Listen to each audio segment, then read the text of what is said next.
기도드리겠습니다. 하나님 아버지, 오늘도 아픈 사람 없이 빠지지 않고 다들 나아보게 해주셔서 감사합니다. 그리고 다음 날도 다음 주도 아무도 안 아프게 해주시고 다 같이 와서 예배드리게 해주세요. 예수님의 이름으로 기도드립니다.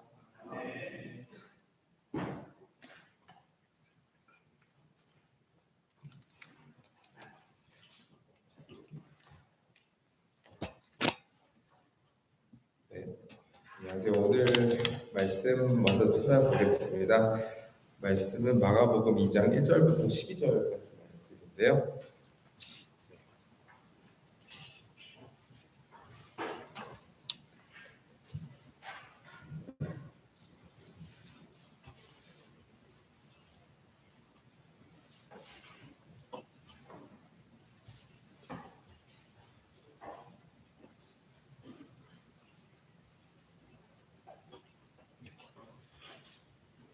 찾았어요.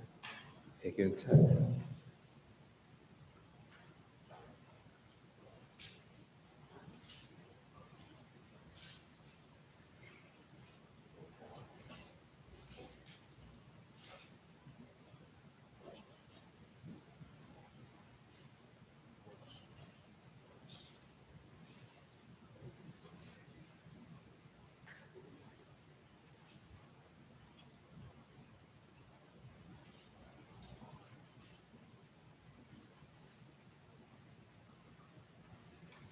찾으셨으면 제가 먼저 읽고 교독하겠습니다. 수일 후에 예수께서 다시 가버나움에 들어가시니 집에 계시다는 소문이 들린지라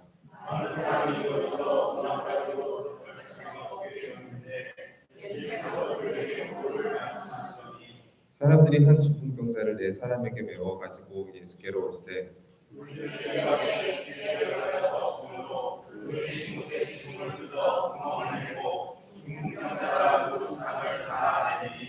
예수께서 그들의 믿음을 보시고 중풍병자에게 이르시되 작은 자야 내 자의 사함을 받느니라 하시니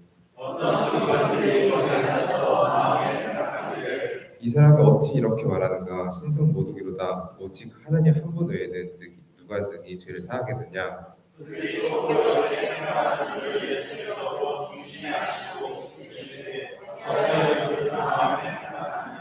중풍병자에게 내 죄 사함을 받느니라 하는 말과 일어나 내 상을 가지고 걸어가라 하는 말 중에서 어느 것이 쉽겠느냐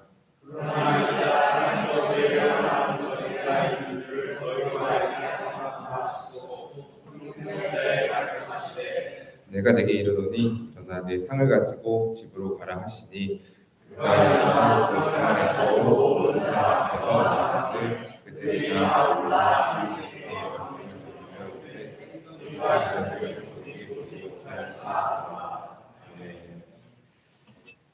네, 혹시 여러분 응급실에 가본 적 많이 있나요? 많이는 없겠죠. 사실 저는 몇 번 고통스러운 일이 저한테 있었어가지고 응급실에 간 적이 있었습니다. 십몇 년 전인데요. 응급실에 실려온 환자들을 보면은 의식이 잃은 채 들것에 실려오는 사람이 많이 보이는데요. 그들은 지금 자신이 병원에 가야 되는지 아니면은 어떤 치료를 받아야 되는지 스스로 판단할 수 없는 상황 가운데 있었습니다.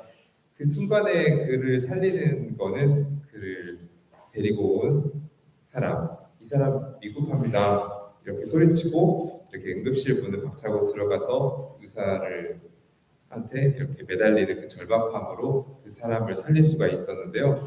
근데 그 상황에서 정작 환자는 본인 아무 말도 아무 결정도 하지 못한 채 그저 실려가는 상황을 응급실에서 보면 자주 볼 수 있습니다. 그 순간에 환자 자신이 아무것도 할 수 없다면 곁에 있는 사람이 대신 판단하고 움직여야 된다는 걸 볼 수 있는데요. 오늘 본문에도 그런 사람이 한 명 등장합니다. 어떤 사람인지 보니까 이 한 사람이 자기 힘으로 예수님께 갈 수 없는 사람이 있었는데 그러나 그 사람 옆에 괜찮아 다시 내가 같이 갈게 라고 오늘 주제처럼 말씀처럼 이렇게 말하는 친구들이 있었다고 우리가 좀 생각해 볼 수 있는데요. 성경은 사실 그들의 말을 기록하지 않는데 대신 그들이 무엇을 했는지를 기록을 하고 있습니다. 그들은 이 네 친구들은 그 친구의 침상을 들었는데요. 네 명이 지금 보면은 본문에 보면은 그 사람을 메고 예수님께 가는 장면을 볼 수가 있는데 왜 그들은 예수님께 이 병자를 그렇게 데리고 오려고 했었을까요? 지우가 왜 그랬을까요? 네, 왠지 이만 가면 네, 나 친구가 나를 데릴 거라고 맞아요. 그 친구가 나을 수 있을 거라 믿음을 가지고 있겠죠. 그들은 사실 이 사람을 고칠 수가 없었기 때문에 예수님한테 데려갔을 것 같아요. 그러니까 예수님은 사람들을 고친다는 그런 소문을 듣고 예수님께 데려가겠다는 생각을 하고 간 것 같은데요.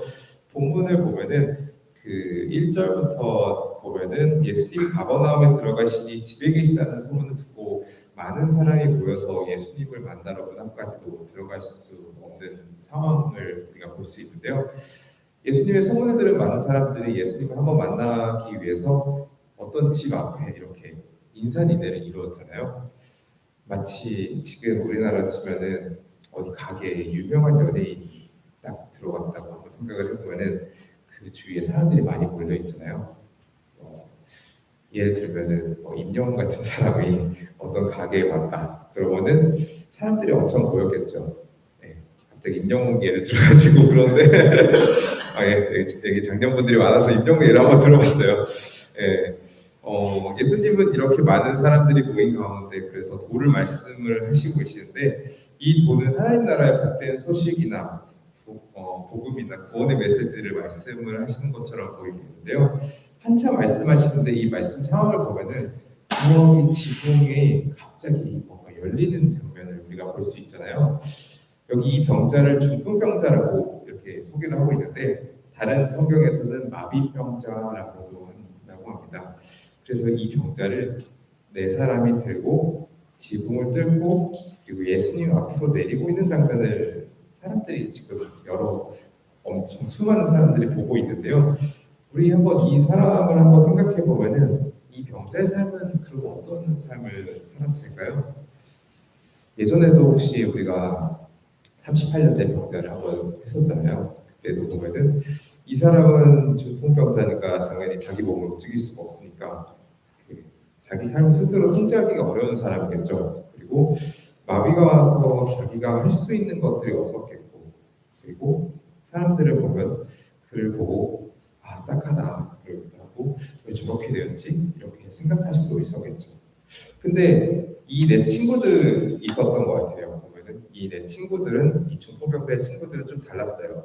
뭐가 다른가 봤더니 이 사람은 그냥 딱하다고 생각만 하지 않고 그냥 두지 않고 예수님께 지금 데리고 오고 있습니다. 왜냐하면은 아까 지우 말처럼 예수님께 나아가면은 뭔가 나을 것이라고 생각했을 것 같아요. 왜냐하면 예수님은 여러 병자를 고치고 낫게 한다는 그런 소식을 많이 들었겠죠.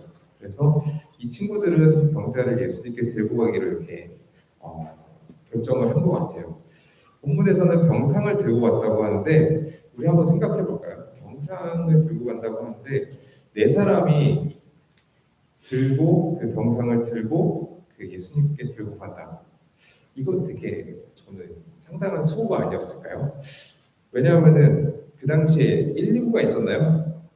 없었죠. 그러니까 그 병상 채로 들어가지고 그 얼마나 예수님이 어디에 계신다는 소문도 듣고 어디 계신다는 것도 이제 알았으니까 이제 집에서부터 멀리 그 병상을 들고 이제 예수님이 계시다는 소문을 듣고 이렇게 데리고 오는데 얼마나 멀리 나와 있는지는 말은 나와 있지 않지만 상당히 고생을 했을 것 같아요. 왜냐하면 그 친구들이 4명이서 들고 움직여야 되는 거니까 상당히 힘들었을 것 같은데 그 친구들은 그 병에 걸린 친구를 보며 어떤 마음으로 움직였을까요? 아마 좀 안타까운 마음 그리고 불쌍히 여기는 마음으로 이 친구들은 예수님께 이 병자를 들고 왔는데요. 그분이라면은 병자를 낫게 하실 수도 있겠다라는 믿음을 가지고 친구들이 고생을 해도 수고를 좀 해도 이제 가보자라고 생각을 했던 것 같아요. 그들은 이렇게 얘기를 했을 것 같아요. 제가 생각해 보면은 우리는 할 수 없지만 예수님께 가면은 고쳐주실 것이다 라는 간절하고 절박한 마음으로 예수님 앞에 나오고 있는 장면을 우리가 좀 상상을 해볼 수 있는데요. 그런데 그들이 막상 와보니까 저기 집에 예수님이 계시고 엄청난 인파가 앞을 가로막는 것을 볼 수 있는데요. 사절에 보면은 무리들 때문에 예수님께 데려갈 수 없으므로라고 하는데 많은 무리가 있다 보니까 그들도 많이 고민을 했을 것 같아요. 어떻게 해야 되지? 막 이런 고민이. 사람들 때문에 들어갈 수 없겠다 이런 상상을 해봤을 텐데요. 만약에 정은이라면은 친구를 데려왔으면은 그 사람들이 많이 있었다. 그러면 어떻게 했을 것 같아요? 네, 네. 맞아요. 다음 기회에 저라도 그랬을 것 같아요. 왠지 어떻게 할까 생각해봤는데 사람들이 너무 많으니까 들어갈 수 없으니까 대부분의 사람은 여기서 포기하기가 쉽잖아요. 이렇게 많은데 언제 기다리겠어. 그래도 오늘은 안 되니 다음에 올까? 라고 생각을 하기 쉬웠을 것 같아요. 근데 이 친구들은 그렇게 생각을 하지 않았던 것 같아요. 사람들이라는 장애물을 보고 내 친구는 병자를 다시 집으로 데려가지 않았습니다. 길이 막혔지만 내 친구들은 어떻게 했죠? 다른 길을 찾았죠. 어떤 다른 길이었냐 보니까 지붕으로 올라가서 지붕을 뚫고 그리고 예수님 앞으로 내려보내는 것. 이거는 마치 좀 모험 같은 행동이라고 보이는데요. 그러면은 이렇게 지붕을 뚫고 예수님께 내려간다는 거는 얼마나 고생을 해야 될까요? 저는 생각을 해보니까 먼저 지붕에 올라간다는 거는 그때 당시 지게차도 없고 사다리차도 없었을 텐데 네 사람이 들고 간다는 것만 하더라도 정말 많은 힘이 필요했을 것 같습니다. 그들이 수고한다는 것뿐만 아니라 지붕을 사실 보면 뜯고 있잖아요. 그러면은 남의 집을 갑자기 지붕을 뜯었어요. 그러면 어떻게 되겠어요? 어떤 생각을 하겠어요? 만약 대안이라면 어떻게 생각할 것 같아요? 이거 물어줘야 되는 거 아닌가 이렇게 생각을 하겠죠. 이 지붕을 남의 지붕을 뚫어준다는 거는 내가 이거를 다시 원상복구도 시켜야 되는 건데 그리고 이게 잘못하다가는 지붕도 이게 고장이 나면은 내가 이거 좀 수리하는데 돈도 많이 들 텐데 하지만 이 친구들은 모든 걸 감수하고 이 친구가 낫는 것을 더 중요하게 생각한 것 같아요. 그래서 어떻게 해서든 이 사람을 예수님 앞으로 데려가야겠다라는 마음으로 말입니다. 그래서 친구들은 예수님 앞에 놓는 일을 포기하지 않았는데요. 어떤 마음을 가지고 갔을까요? 지금 보면은 지붕까지 뜯어서라도 예수님 앞으로 데려가야겠다. 그 마음으로 말입니다.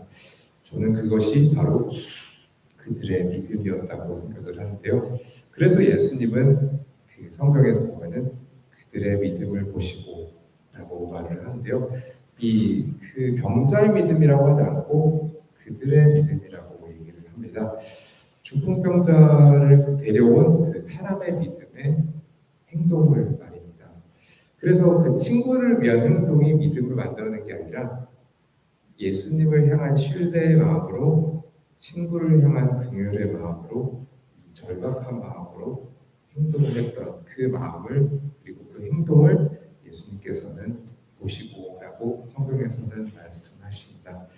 예수님은 그 친구들의 행동 속에 담긴 그들의 마음과 믿음과 그리고 예수님 자신에 대한 신뢰를 알아보고 계시고 그 병자를 이제 일으키시려고 하는데요.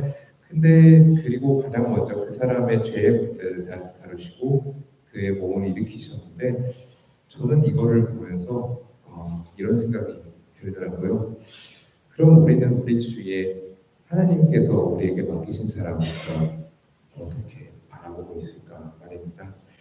우리 주위에 힘들게 지나가는 사람도 있고 그리고 상처로 교회를 떠나는 사람도 있을 수도 있고 하나님께 실망한 친구들도 있었을 텐데 우리는 그들 앞에서 우리의 믿음이 어떻게 행동으로 이어지고 있는지 말입니다. 우리가 그들 옆에서 해야 될 것은 설득하는 것이 아니라 그를 위해서 기도하고 같이 있어주고 말씀을 전해주고 예배에 함께 오는 것입니다. 그리고 이 친구들처럼 예수님께 한번 가보자라고 말해보는 것입니다. 그 친구를 향한 마음 그리고 절박한 마음으로 이 손해와 고생 다 무릅쓰고 온 친구들처럼 지붕 위까지 올라가서 예수님을 만나게 하려는 그 애타는 마음을 가지고 한 행동처럼 말입니다. 그래서 전 이걸 보면서 어쩌면 예수님은 우리에게 예수님께 나아가지 못하는 누군가의 침상을 함께 들어주라고 말씀하시는 건 아닌가 싶었습니다. 그런데 예수님은 이 친구들의 믿음을 보시고 갑자기 일으키시진 않고 여기서 보면 뭐라고 하시죠? 저기다 뭐라고 하시지? 맞아요. 죄사함을 받았다고 하시는데요. 왜 중풍병의 치료가 아니라 죄사함을 먼저 말씀을 하셨을까요? 사람들이 가져온 문제는 병이었습니다. 예수님 이 사람 좀 고쳐주세요 라고 말입니다. 그런데 예수님은 그 사람이 가져온 눈에 보이는 문제보다 더 큰 문제를 먼저 다루셨습니다. 여기서 우리가 주의해야 될 것은 이 사람이 중풍에 걸린 이유가 그의 죄 때문이라는 건 아니라는 것입니다. 예수님께서 이 죄의 사함을 먼저 말씀하신 것은 질병의 원인을 설명하시는 것이 아니라 인간에게 가장 근본적이고 필요한 은혜가 무엇인지를 보여주는 것입니다. 예수님은 사람이 원하는 것보다 사실 더 큰 그 사람의 필요를 아시기 때문에 이렇게 말씀하셨습니다. 이 죄 사함이라는 건 인간에게 필요한 근본적인 은혜이기 때문입니다. 그래서 우리는 예수님 앞에 우리의 문제를 항상 가지고 나가잖아요. 근데 예수님은 우리의 문제를 모르시는 분이 전혀 아닙니다. 오히려 우리의 문제와 필요를 너무나 잘 아시고 그리고 어떤 문제 때문에 우리가 힘들어하고 계시는지 그리고 슬퍼하는지 그리고 우리가 보지 못하는 부분까지도 다 아시는 분입니다. 그래서 우리는 예수님 앞에 나갈 때 문제 해결만을 원하지만 예수님은 우리와 하나님과의 관계를 먼저 회복시키시길 원하십니다. 왜냐하면 우리에게 필요한 것은 문제 해결만이 아니라 예수님이기 때문입니다. 만약 예수님이 일어나 걸어가라라고 만약에 먼저 말씀하셨다면 어땠을까요? 그냥 사람들은 이 예수님을 대단한 그냥 치유의 능력이 있는 사람이다, 그냥 선지자다 이렇게만 말씀하셨을 겁니다. 그러나 예수님은 이 죄의 문제를 먼저 말씀하시면서 본인에게 죄를 사하는 권세가 있다는 것을 선언하셨습니다. 그것이 예수님한테는 첫 번째였기 때문입니다. 근데 이 죄사함을 받으라라고 하니까 이 서기관은 뭐라고 하죠? 여기서 신성모독한다라고 하잖아요. 왜냐하면 하나님만이 하실 수 있는 일을 예수님이 하시기 때문에 이렇게 말을 하는 것 같은데요. 그 마음을 아시고 예수님은 이렇게 부르시죠. 내 죄 사함을 받았다는 말과 일어나 내 상을 가지고 걸어가라 하는 말 중에서 어느 것이 쉽겠느냐. 이 질문 한번 생각해 본 적 있나요? 왜 예수님이 이렇게 물어보셨을까요? 사실 이거는 어느 쪽이 더 쉬운가를 묻는 문제라기보다는 어느 쪽이 더 검증할 수 있냐라는 것을 물어보시는 질문입니다. 우리가 죄사함을 받아라고 하면은 그 눈으로 확인할 수가 있나요? 안 되죠. 근데 왜냐하면 영적인 영역이기 때문입니다. 그러나 병이 나은 것은 누구나 확인할 수 있습니다. 10절에 그래서 예수님이 이렇게 말씀하시는데요. 인자가 땅에서 죄를 사하는 권세가 있는 줄을 너희로 알게 하려 하노라 라고 말입니다. 눈에 보이지 않는 죄사함의 권세를 눈에 보이는 치유로서 증명해내시고 있습니다. 사실 그러니까 이 사건의 중요한 거는 병이 나았느냐가 아니라 예수님은 누구이신가라는 것입니다. 사람들은 문제 해결만 원해서 예수님한테 갔지만 예수님은 그 문제 해결을 통해서 자신이 누구인지를 드러내시고 계십니다. 그래서 예수님은 중풍병자에게 이렇게 말씀하시는데요. 내가 내게 이르노니 일어나 내 상을 가지고 집으로 가라 라고 말입니다. 여기서 이 말씀을 한번 생각해 보고 싶은데요. 이 사람은 예수님께 올 때 이 친구들을 통해서 들려왔잖아요.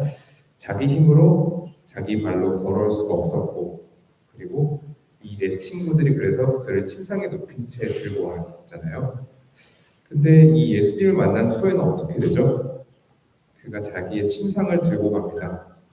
처음에는 사람들이 그를 들고 왔는데 마지막에는 그가 자신의 침상을 들고 걸어가는 모습을 볼 수 있는데요. 이걸 보면은 예수님은 우리를 계속 이렇게 누워있게 하시는 분은 아니구나 라는 것을 좀 알 수가 있었습니다. 우리의 문제와 실패와 상처가 이렇게 계속 붙잡혀 있도록 예수님께서 내버려 두시는 분이 아니구나 라는 것을 우리가 좀 알 수 있는데요.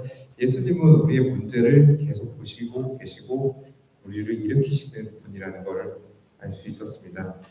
예수님이 우리를 일으키신다는 것은 반드시 내가 원하는 방식으로 모든 문제가 즉시 해결된다는 말이 아니라 적어도 분명한 건 예수님을 만난 사람은 더 이상 과거의 문제나 죄책감과 상처가 자신의 죄의 그 삶 전체를 지배하도록 내버려 두시지 않는다는 말씀입니다. 예수님을 만났다고 해서 그래서 이 사람은 그냥 병을 못 고치고 간 게 아니라 일어나서 예수님의 명령처럼 내 상을 가지고 가는 모습을 볼 수가 있는데요. 예수님을 만난 후에 다시 이렇게 걸어가는 모습을 우리가 볼 수 있습니다. 예수님을 만난 사람은 그래서 지금 예수님은 어디로 가라고 하고 있죠? 그 본문에 보면은 11절에 보면 내가 내게 이르노니 일어나 내 상 가지고 집으로 가라고 하시는데요. 그래서 예수님을 만났다고 해서 우리가 그 자리에 계속 머물러야 되는 것이 아닙니다. 다시 집으로 돌아가야 됩니다. 다시 가족에게 돌아가야 되고 다시 일터로 돌아가야 되고 다시 내가 살아가야 할 삶의 자리로 돌아가야 됩니다. 그래서 신앙은 예수님을 만나는 자리에서 이렇게 끝나는 것이 아니라 예수님을 만난 후에 다시 우리의 삶의 자리로 돌아가는 것이 신앙입니다. 예수님은 우리를 예배의 자리에서 만나시고 여기 말처럼 다시 우리를 집으로 그리고 일상으로 보내십니다. 가정으로 보내시고 직장으로 보내시고 친구들의 자리에 보내시고 그리고 내가 살아가야 할 삶의 자리로 보내시고 계십니다.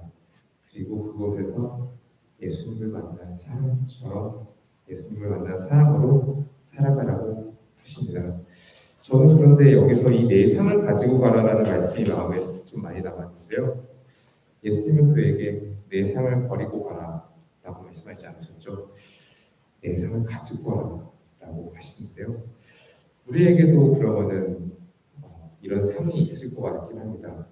우리에게도 각자 침상이 있을 수 있는데요. 오랫동안 나를 눕혀놓았던 그런 침상 말입니다. 어떤 것이 있을까 보면은 나의 실패, 아니면은 누군가에게 받은 상처, 아니면은 감추고 싶은 과거, 뭐 이런 것들이 있을 수 있고 죄책감도 있을 수도 있습니다. 오랫동안 해결되지 않은 그런 문제 때문에 우리는 주저앉아서 이렇게 앉아 있을 수도 있는데요. 우리는 사실 그런 것들을 없애고 싶어 하는데요.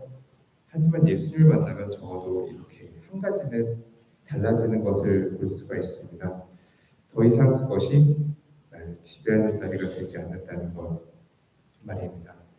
그리고 예수님께서 나를 일으켜셨다는 사실을 우리가 기억하게 되는데요.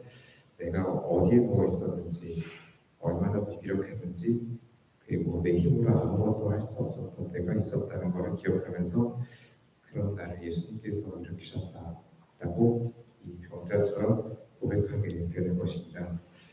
그리고 12절처럼 그가 일어나 상을 가지고 모든 사람 앞에 나가는데요.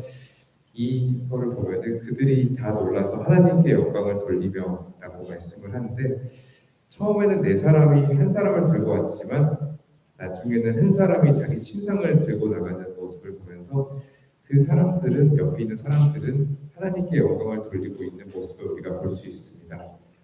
한 사람의 변화를 통해서 사람들이 하나님께 영광을 돌리게 되는 모습을 보게 되는 것인데요.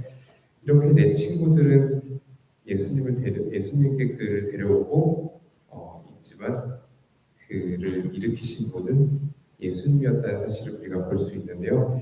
이걸 보면서 우리가 기억해야 될 중요한 사실이 뭘까 생각해 보면 우리는 사실 사람의 인생을 우리가 바꿀 수 없다는 걸 볼 수가 있습니다.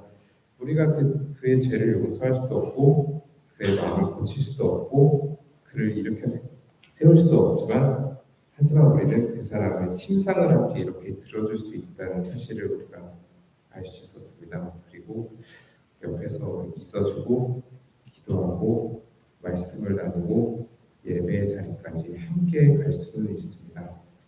그리고 이렇게 말할 수가 있는데요. 우리 예수님께 함께 한번 가보자 라고 말입니다. 이 내 친구들이 친구를 고치는 것이 아니라 그들은 자신들이 할 수 있는 모든 것을 다해서 그 친구를 예수님 앞에 내려놓았다는 것을 우리가 볼 수 있습니다. 그리고 예수님께서 그들의 믿음을 보시고 말씀을 하십니다. 우리가 볼 수 있는 건 믿음 자체는 우리가 볼 수가 없고 보이지 않지만 이것처럼 이 믿음은 행동으로 나타난다는 걸 볼 수 있습니다. 친구를 들고 예수님께 나아가는 그들의 행동이 그들의 믿음을 보여주었습니다. 오늘 예수님께서 우리를 바라보신다면 무엇을 보실까? 저는 이 생각을 한번 해봤는데요. 우리의 믿음이 어떤 모습으로 나타나고 어떤 모습으로 행동되고 있는지를 보실 것 같습니다. 우리도 오늘 본문의 내 친구들처럼 누군가의 믿음이 되어준 사람이 되었으면 좋겠습니다. 그리고 그곳에서 일하시는 분은 예수님이라는 것을 우리가 알면 좋겠는데요. 누군가에게 예수님을 향한 믿음의 통로가 되는 사람, 그리고 우리 주변에 예수님께 나아갈 힘이 없는 사람이 있다면 그 사람에게 이렇게 말해주는 우리가 되었으면 좋겠습니다. 괜찮아, 내가 가치가 있게 라고 말합니다. 우리가 그 사람을 변화시키는 것이 아니라 그 사람을 일으키시는 분 예수님이라는 사실을 우리가 기억하면 좋겠습니다. 그래서 우리의 믿음을 통해서 한 사람이 예수님을 만나고 다시 일어나고 그 모습을 본 사람이 하나님께 영광을 돌리는 삶을 살기를 기도합니다. 우리 오늘 본문 생각하면서 같이 찬양하려고 하는데요. 하나님의 부르심이라는 찬양입니다.